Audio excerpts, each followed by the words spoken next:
do I press? What do I press? Something. Well, there has to be some button. Let's see. Is this? Oh, wow. Is it working? Whoa. Oh God. I'm sorry. Are we live? Oh shit.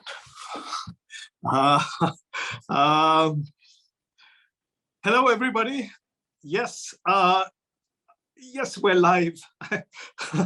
I'm so sorry. I'm just, like technically, I'm quite, I'm quite deficient. I was just trying to see how this works, but I think we're live. I think we're ready. We're on. Are there people here? Oh yeah. Oh yes. Yeah. I'm so happy. I'm so happy that all of you are here. It's like. I'm sorry, I'm a little nervous right now. And I have to be honest, I'm a little overwhelmed too. This is my first YouTube session. I've never done anything like this before, and it's all brand new to me. So forgive me if it gets a little. But thank you so much for who's there. Anita, yes, hello. Oh, yeah, Kanchan, good to see you here. I was a little worried about you, the last time we met, but yeah, good.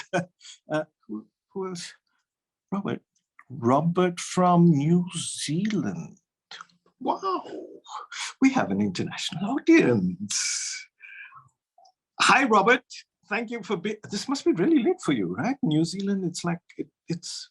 Thank you, all of you for being here. And we all know why we're here, right? I mean, this is Hamlet, this is the soliloquies, this is Shakespeare, that's what connects us. The soliloquy number 1. So shall we, I always wanted to play Hamlet. I have to be honest, I auditioned for Hamlet in school once. I mean, not to play Hamlet. I auditioned for the part of the ghost, I had big hair and I had a mustache. I didn't have a girlfriend in school, maybe that, I think it's always had something to do with the mustache, but I didn't get the part. I mean, what do you need to be to play a ghost, right? I mean, but I'm Hamlet now. I mean, I'm not, but I get to do a little Hamlet now, and I'm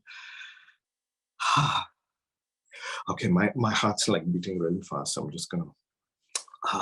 Let's get into it, okay? Yeah, I think that's the best way. Let's just get into it. When I was thinking about what I should do with the soliloquy, I thought I should set it to music, make it a little different, because I've never actually seen a soliloquy be done to music, and look at, I have, can you see this here? This is my grandmother's piano. I inherited it, and I thought, well, I have this piano. It's time that I started taking some lessons, So I went on YouTube. YouTube is a fantastic resource, by the way. So I went on YouTube, started doing lessons, and something I've taught myself a little bit, not much, a little bit. But I thought, why don't I use it? Let me make the soliloquy like a music kind of thing, and I'm not going to sing. Don't worry. I'll just, you'll see what I mean. So shall we start? Oh God, yeah. Let me just move this. Yeah. Okay. You can still see me? Yeah. I think it works. Kind of. Yeah. That's better. Yeah. Have you been to one of these classical music concerts? They're all dressed up, and I've seen that a lot of them wear black. So that's what I did today. I wore black, my special black shirt. It's for a special occasion. So, and this is the first time I'm going to be ever, like playing for an audience. So there are a lot of firsts today for me, but I'm just so happy that you're here. I've been wanting to share this with somebody for a really long time, and I'm so glad that we have this opportunity. So, okay, without further ado, let's get into it. Yeah, let's go.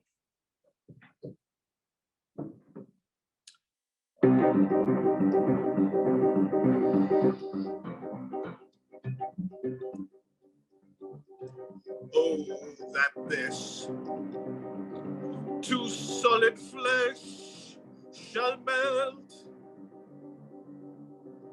and thorn resolve itself into a dew, and that everlasting,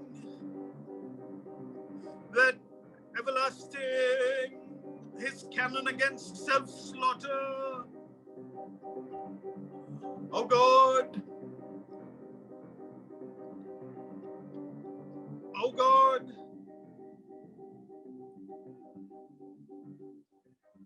oh God,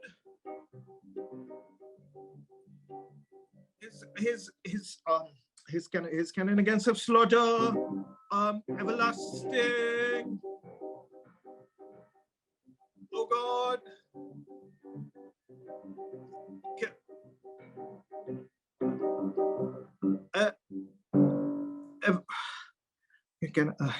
so everlasting.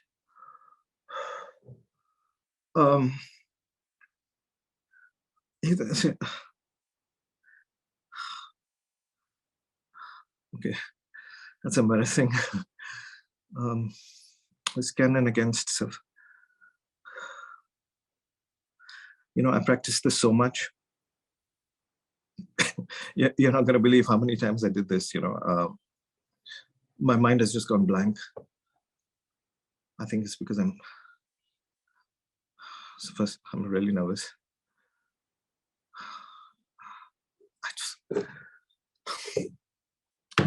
You know, I think it's, you know, these words.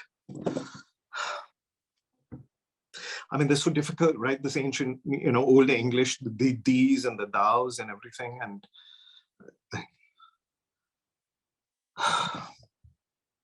look, I think it'll just come back. I think it'll come back to me.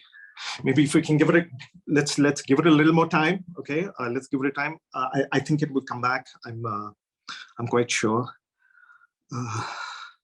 God, I don't know how these actors do it. You know, these actors who do Shakespeare, like Olivier or Daniel Day-Lewis. My God, you know, I read something about Daniel Day-Lewis. He said that when he was doing Hamlet on stage, he saw his dead father's ghost. I mean, like, I had goosebumps when I read that. I was like, I mean, that's method acting or something, right? I mean, like when you're so into it that it just comes alive.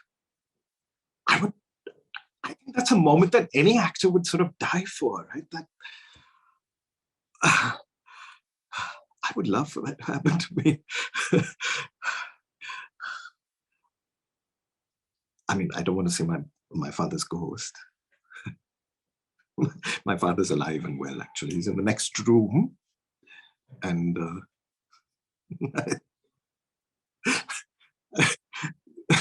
no, I don't want to see his ghost.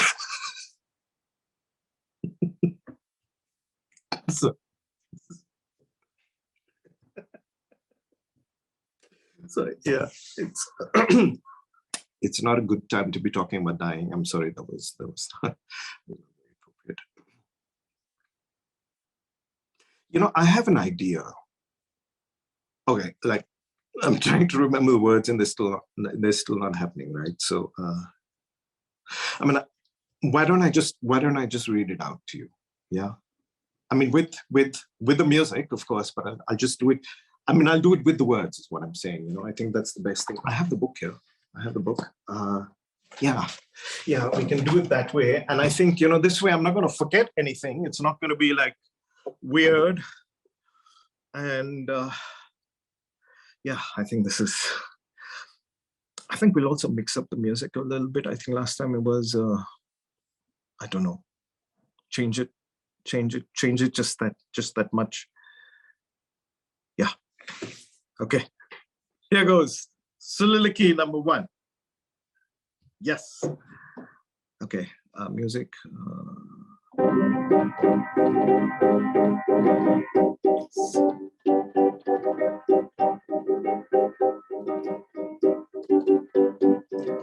Oh, that this too solid flesh would melt, thaw and resolve itself into a dew, or that the everlasting had not fixed his cannon against self-slaughter. Oh God, God,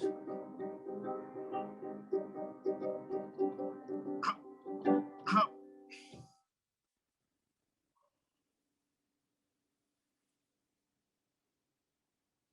It's not working, no? I heard a dog howling outside, really. I'm sorry, it's just not working. I don't know, maybe I have to do something different. It's maybe it's the music, maybe, maybe because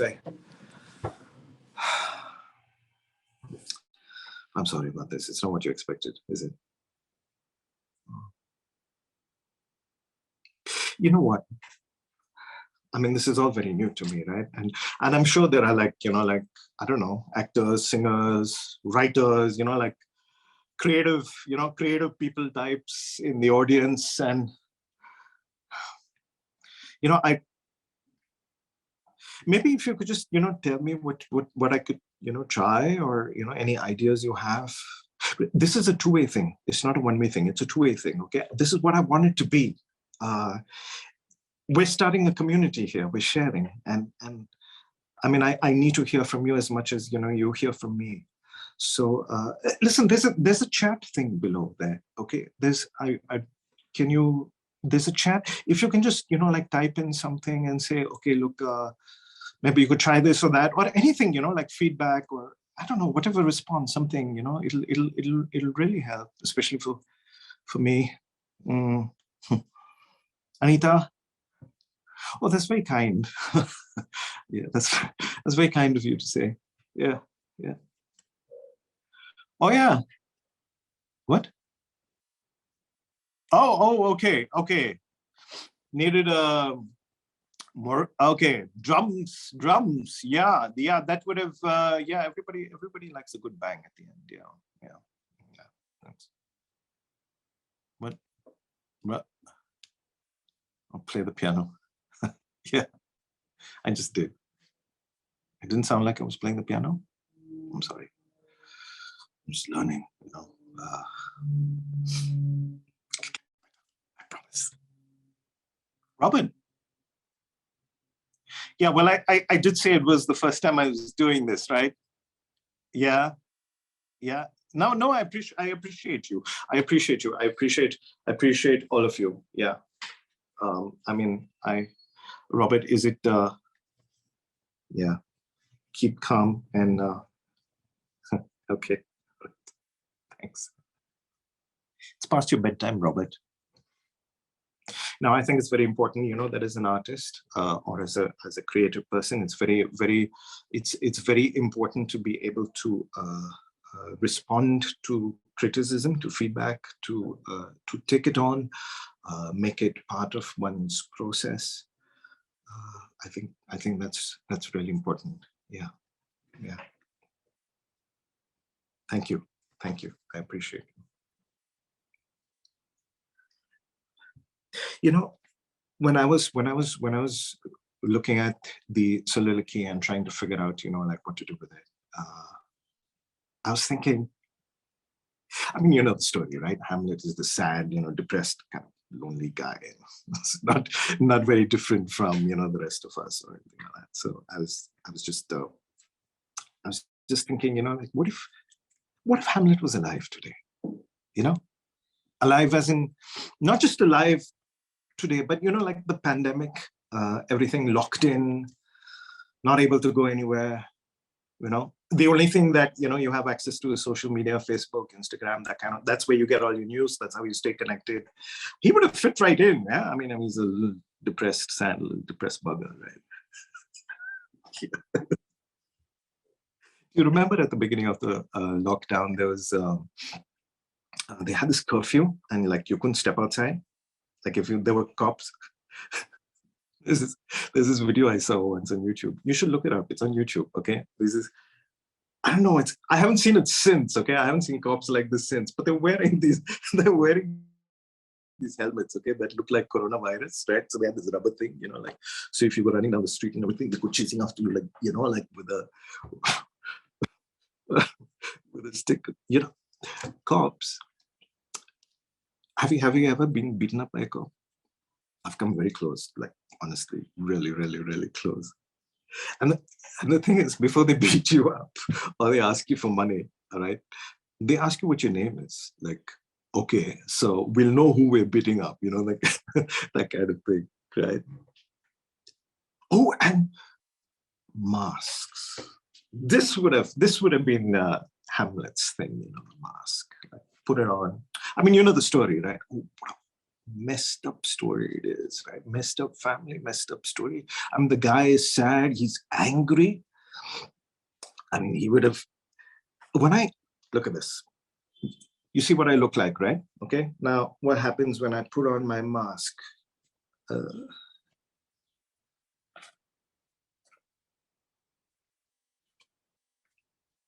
You don't know who I am, do you? When I did this for the first time, I was thinking, like, this would be perfect. I can go out, nobody will know who I am. All those people I don't really like. Yeah.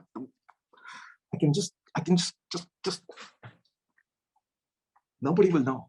You can do it yourself, put on a mask, go out, say, do your shit. Nobody will know. This is like, the perfect Hamlet thing. Really. It's a perfect revenge tool, Wear this and take revenge on your family. Kill everyone. Okay.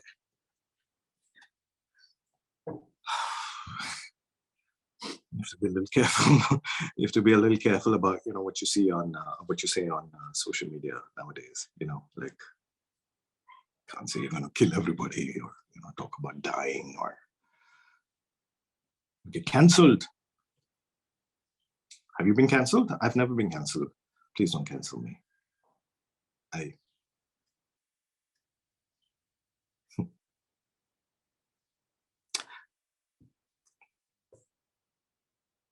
Hamlet is online. He's got a Facebook.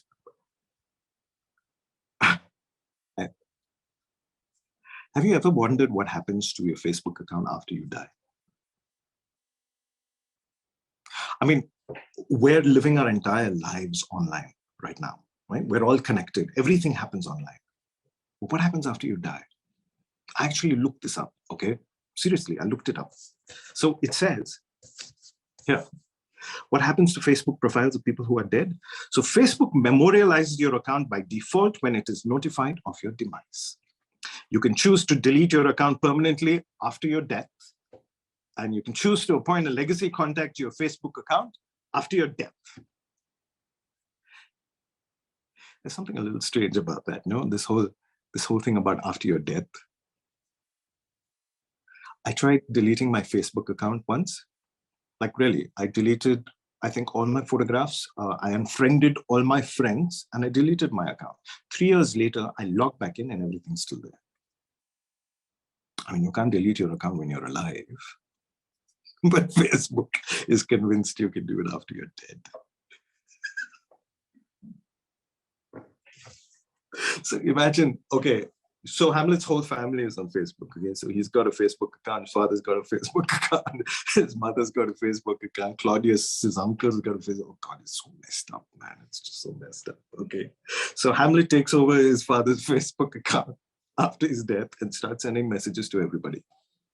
Has that ever happened to you? Like somebody is dead. Okay, but 3 days later, okay, you'll get a message. Hi, how are you? I swear it's happened to me. It really freaked me out the first time because I'm thinking like, did somebody actually die or not? Or like, it's bizarre. So Hamlet, just logs into his father's Facebook account, sends messages to everybody, to his mother, to his uncle, to everybody, saying, whoa, hi. Oh man, it's like, he's just a sad and, like depressed and an angry little guy. And I think, more than his father's death, he's angry because of his mother. I think Hamlet was attracted to his mother. Really. And I think that's why he got upset, because, like what happened, right? His mother shacked up with Claudius. So I think he was attracted to his mother. I mean, I was attracted to my mother.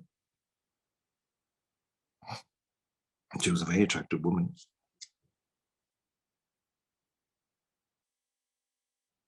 What? No. Oh God. Oh God. No. No. No, I didn't mean I didn't mean it like that. My God, just get your head out of. No, okay, yeah, I know it sounded inappropriate, but no, I was a child. I mean, yeah, I shouldn't have said it, I guess. It's amazing, the kinds of things that one can say when one is online, because it's online. I've never said that to anyone before. You say a lot of things when you're, lonely, don't have anybody to talk to.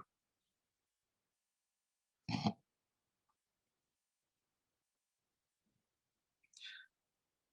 can do a lot of stuff online nowadays, like really a lot of stuff. You can study, you can get a degree, go visit somebody, I mean, message, chat, the obvious things. But you can witness a birth online. You can die online. I went to a dear friend's funeral on Zoom recently. There were only 3 people, right? Like there's the pujari or priest, there's the attender, and there was my dead friend. And I cried alone in my room.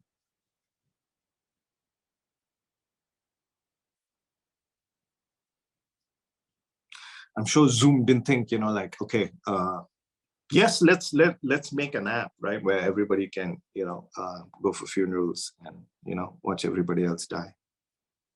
I don't think that was part of the, manifesto.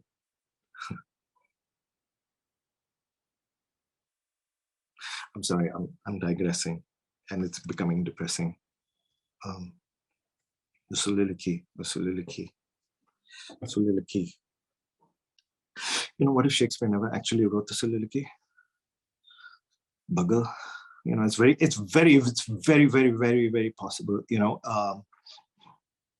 What some of these playwrights and directors do? I'll tell you what they do. Okay, they'll catch hold of an actor. Okay, like somebody like me. Okay, and they'll say, we're going to devise something, which means they'll give me an idea and they'll say, okay, improvise. So the actor will like go, and this playwright bugger will sit in a corner and write everything down. Okay, quickly. All the lines that are coming out, no, you write down quickly. Before you know it, one script will happen, written by so-and-so. Playwright's name. Where's the actor? Nowhere to be found. No name, nothing. Then, like some award here, some grant there, devising.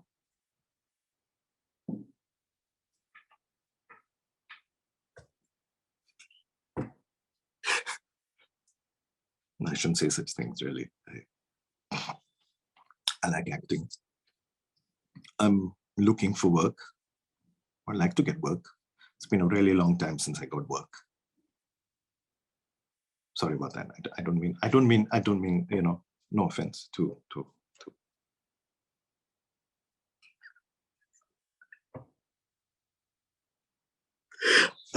See, okay, listen. Okay, I have to be honest. I read the soliloquy. I did some, I tried something with it. I wrote something down, actually, also. It's not anything great. It's not a poem or anything like that, but it's not a soliloquy for sure, but it's mine. Maybe I can read that for you. It's right. It's in my notebook. Shall we do that? Yeah. I think I'll do that. Yes. Wow. Okay, wait, hang on. Let me just get this set up. Where's my notebook? Yeah. I'd really like to do this. I never thought I'd do it today, but I don't usually read stuff that I've written, for other people. I'd really like to do it. It'll mean a lot. Okay. It's just, like after I read the soliloquy, it's just that thing that happened,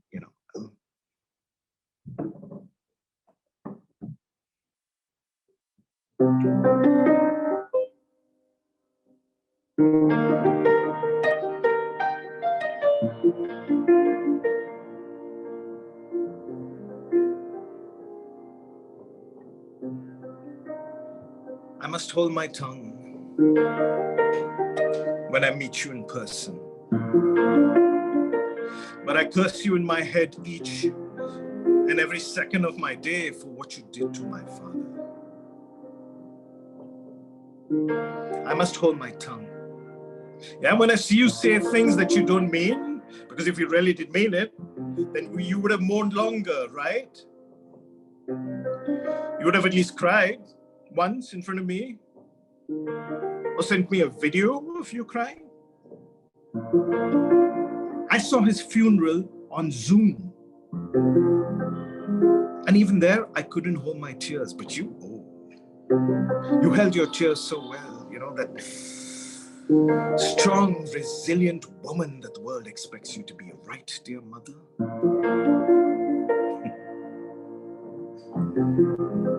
That night you wrote on Facebook, "Rest in peace, King Hamlet." And I imagined you crying all day and all night until a few days later, I saw your post about having dinner with my uncle. Oh, clearly you had marked the time of mourning as a task in your calendar. Check.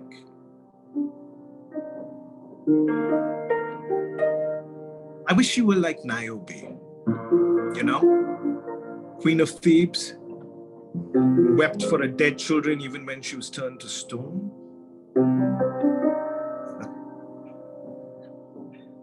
But maybe this kind of stuff only Greeks do, yeah? I must hold my tongue now.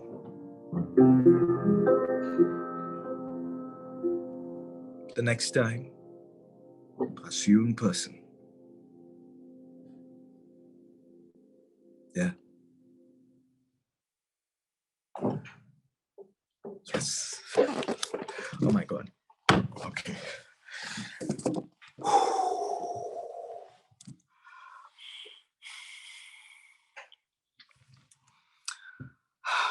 Okay, that was really special for me. I've never done something like that before, shared something of mine that's actually mine with anybody. Wow. I'm just so happy. I'm so happy I did that. And thank you for being there. It really means a lot. Honestly, I didn't think anybody would show up. It really means a lot that you're here and I got to share something. I think this is the beginning of something. I've never thought of this as like, me doing my YouTube channel and things like that. I've thought of it as a community, as us coming together as a group, sharing things like this, the Hamlet soliloquies, I don't know, whatever. And I want to hear what you have to say, okay? I want to hear what you are going to do. I want to see what you're going to do. I want to experience that. Okay, so I have posted, I don't know how to work this thing, okay, but the original soliloquy is somewhere here. Why don't you take it, okay? Take it, run with it, okay? Do something with it, like, I don't know, dance with it, sing with it, set it on fire, or, wait, not good, but, you know, and post it back here so that everybody can share. Everybody can be part of this community. Oh, that'll be so fantastic. You know, forget Mr., you know, like William Shakespeare. I mean, seriously. It's about you and me. It's about you and me. It's about what you're doing. I want to hear, I want to experience, I want to listen to what you have to say.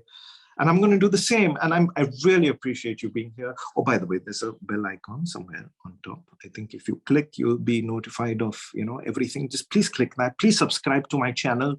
Like I said, I think we've had a breakthrough. We've connected. I think this is the beginning of, I can see a future somewhere. Wow. Okay.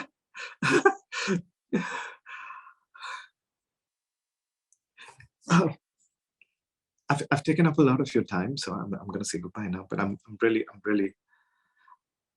Thank you so much for coming. Thank you so much for being here. Thank you so much for being a part of this. Till next time, and I want to see you soliloquy. Till next time. Bye.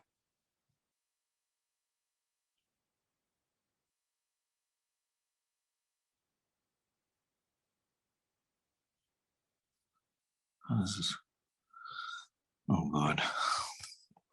What do I do now? What do I press? Waste to bound. No, it must be something. No, is it? Oh, it's off. Is it?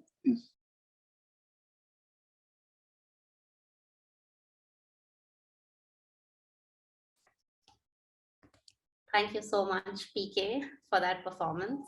We're very glad that you found out how to both start and end your live. Now is the time for question answers and comments. And so you can feel free to use the Q&A box to send us your questions. And we'll be sort of chatting with Chanakya Vyas, who is the director of this piece. Chanakya, are you there? Yes. Okay. Hi. Hi. Yeah. So thank you once again to Preetam Koilpillai, who has devised and acted in this performance. And of course, thank you to Chanakya as well, and as well as the entire cast and crew of Hamlets Live. Thank you everyone for that fantastic first performance. There are many more to come and we're all very excited. The chat is blowing up as you might be able to see. So yeah, maybe I can just get started then. And if other people have comments and questions, you can feel free to put them in the chat or in the Q&A box. So Chanakya, do you want to maybe start by talking a little bit about the elusive Robert from New Zealand and what his role here was for the audience who might not have picked up on it? Thanks, Vasudha. Firstly, thanks to everyone who came to watch the show. Thank you for taking out time. I know it's difficult to say like how that whole Robert character. It's clearly Preetam who kind of came up with that whole idea during the rehearsals, and we were really playing with this idea of, we know it's going to be a live show, so there's going to be a live audience who's going to respond, but at the same time there's an audience also he's speaking to. So that became an interesting thing to explore, to see if he could also be talking to people that are not in the room, but is responding to. And I think that character sort of stayed with us. It became very interesting to keep. So to be very honest, it just came out of a rehearsal session and we kept it. It was just fun. Yeah. Yeah, it is very interesting, especially because, especially in a webinar style Zoom, right? People don't often know who else is part of the experience they're seeing, versus, whereas, if you go to watch a traditional film or a play, you can see the audience and it's a much more visceral experience, I guess. So it is interesting to see how you can play with that idea of not being able to see the other people who are in the audience. Um, Okay, so there was a question from Suhasini, I think, during the performance, which was about the soliloquy itself. Whether maybe you could expand on what the soliloquy itself is about. Yeah, I mean, people can also read. We have put a link in the Psyche webpage where you actually click for the tickets. You can read the original. The soliloquy actually is the first one which appears in the play, and this is just after Hamlet has learned about his father's death, and he's also learned about his mother Gertrude marrying Claudius, and the soliloquy sort of appears at that time. And actually, the most interesting thing about the whole soliloquy that we sort of tried to work with was this line, "I must hold my tongue."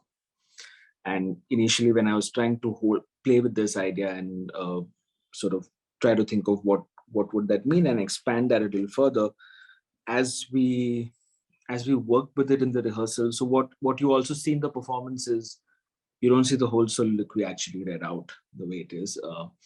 We discovered something very interesting about the character itself that Preetam was playing, and how we could always, as Preetam says, there's this almost very close line of sometimes we thinking, is he playing himself or is there a distance? And then and when you find that distance, it becomes very interesting, because also you're not just playing yourself. There is character that you start building. So I think it came out of that process, and the soliloquy was really, like, I would say, somewhere the starting point to start looking at what does it mean to us today, really, in that sense. So also this question around if some of the sort of recent editions of Hamlet also talk about how in 1616 sometime the final folio where the text was found and then there was put together, but in 1603 is when Shakespeare died, so we don't know who put it together. And this whole idea of also in that time how this whole question around the improvisation and actors, but of course it remains to be a Shakespeare play, but those things came out of that process. So yeah, it's as I would like to put it, I think a lot has been discovered keeping today's time in mind, and maybe larger questions that I was trying to think of. One of the books that kind of inspired also, which talks about this very interesting thing of alienation and dependence, which is part of the essays by this person called Octavian Saiu, and he talks about alienation and dependence of being in the online world, and that I found very interesting. That I found that how we need to depend on this world. We actually, in that sense, we do. There's a lot of things that we draw by being in this world, and that's great. And at the same time, when within this world, we can also feel very extremely alienated. So Right. that sort of was there in the theme, but again, nothing is. Every piece has kind of found its, I would say, found its sort of language by actors really putting it together. So yeah, I think I would say it's Preetam who gave it that shape and brought that element of also the music element that got added on in the rehearsal. So a lot gets added into the process. So Yeah. Yeah, I think it is interesting when you talk about, for example, we don't know who put the folio final thing together, right? Because Shakespeare died by then. And I think Preetam sort of in his performance plays with that idea also of who is the author. When he talks about, like actors improvising, or like he's saying basically like, forget Shakespeare, it's you and I, right? Like it's not, it just because that work was produced in a certain time and by a certain person doesn't mean that we can't take it and run with it and see what it might mean for us today. So that's really interesting. And you mentioned, that there are other pieces. And each of them has sort of come to be their own piece with you and the actors' inputs. So is there any sneak peeks you can give us for the upcoming performances, which I'm sure people are looking forward to? Well, yeah, I don't know if I'm not very good at these things, but I think we have a show tomorrow, which is the second piece, which is by Kavya Srinivasan, and the third piece is by Prasad Cherkadi. I think again, Kavya's piece looks at the soliloquy that she's exploring, makes a very interesting connection to a phenomenon of today. And that also came out of a lot of exploration, improvising, etc. And then we finally arrived at who is this character. So I think it's interesting that as we were looking at the idea of Hamlet, I think what became interesting is not to look at Hamlet as just a character, but also Hamlet as an idea, and what would that lead to, and I think that's really what you would see in every piece. So. Like I'm just looking at a lot of people saying that, how this whole idea of it was very underlined in that sense. So I think there is an underlying tone between the soliloquy and the performer and the character that you see. It's sometimes it makes very direct connection, sometimes it doesn't. So I think each piece has found its kind of style in that way. So yeah, I think it'll be. I don't think I can kind of summarize anything beforehand, but I think it'll be great to just experience it and watch it. Yeah. Yes, and I'll let me just read out Mayura's comment in case people have missed it. But this really underlined for me how becoming Hamlet, that is unhinged, is not so far removed from our own experience, especially in the context of the pandemic and what all we have done and not done on social media.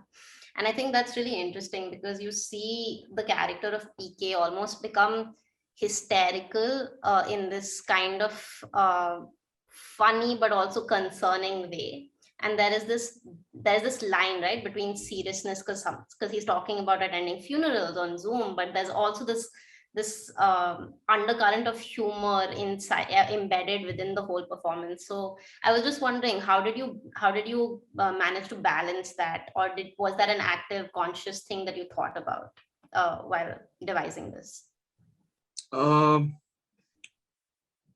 So yeah, I think we went by the idea of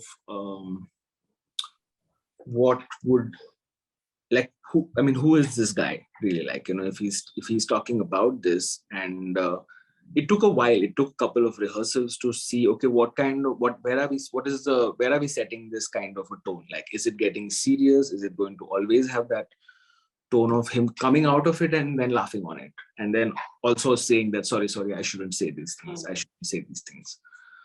So I feel like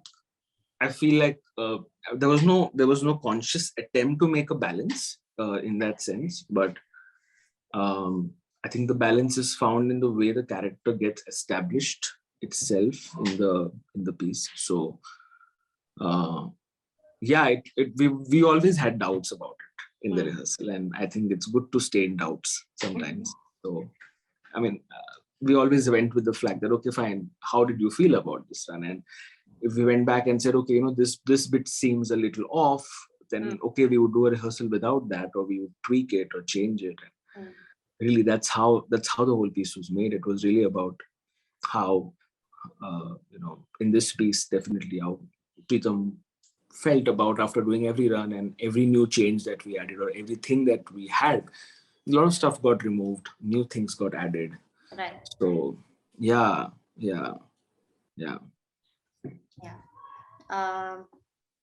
So we are running out of time, but since we have a couple more minutes, and this is the first episode, do you want to maybe talk about how the whole idea of Hamlet's life came to be and how it sort of solidified into these 6 series of performances in this particular way, right? Like,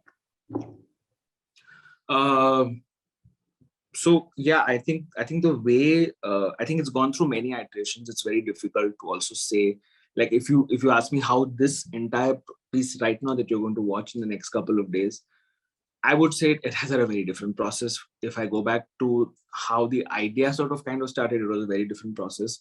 Mhm. So I think it is really evolved right now. I would say it is something which has really, really come in collaboration with the performers. I think it's something which is actually what you will watch is something very different from what I would have imagined in the beginning. And somewhere one is trying to retain some central ideas and themes, Yeah. but I think one also starts seeing it differently when one puts it, when an actor actually starts playing with it. Yeah. And when an actor realizes that, actually, no, this works, this doesn't work, why are we doing this? How about this? So in that's been a different process. So I feel it's also been very, very distinct kind of journey that I've made. But just to try to make it as short as possible, I think the idea came to me about 3-4 years ago when I read this book called Hamlet on the Holodeck, which Okay. is a series of essays by this professor called Janet Murray, and she's a humanities professor and digital humanities professor, and she talks about sort of looking at the whole world of Shakespeare in a time in the internet and new Right. media, cyber, and all of that, and how that would work. So that's where the initial bit started, and imagining this in a world where our entire experience is quite fragmented in terms of how we navigate the internet. How, like, I can talk to you and look at a message right now, like that's the kind of.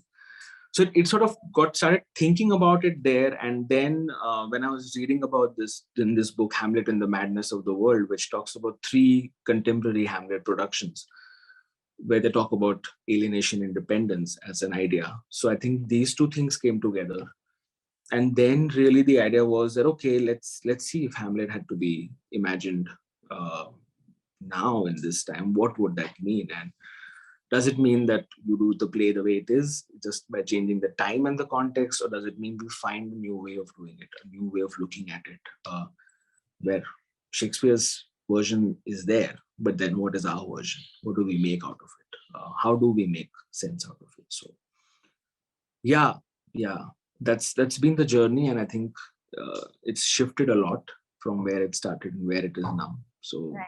yeah. Yeah. That's very interesting. And I know I said we're running out of time, but there is one last question from Rajiv, who asks, I'd like to know how a science gallery exhibition approached you despite this piece not being directly connected with science. And yeah, maybe. Yeah. And then So I'll fit yeah, in. this I read that there was a call for artistic responses to this exhibit. So I had looked at the exhibit of Science Gallery last year, which was on contagion. And so that time I had just signed up for the newsletter, and then I found that there was the exhibit on psyche that was happening, and there was a call for applications to respond to this. So I applied to that call, and as part of that, this was created. Yeah.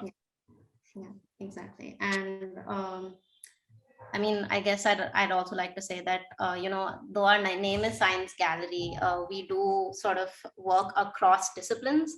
And I mean, for some of you who've been involved with us for a while, you might know our motto is Science Culture Experiment. So we're really looking at science as being part of culture and not sort of divorced from it.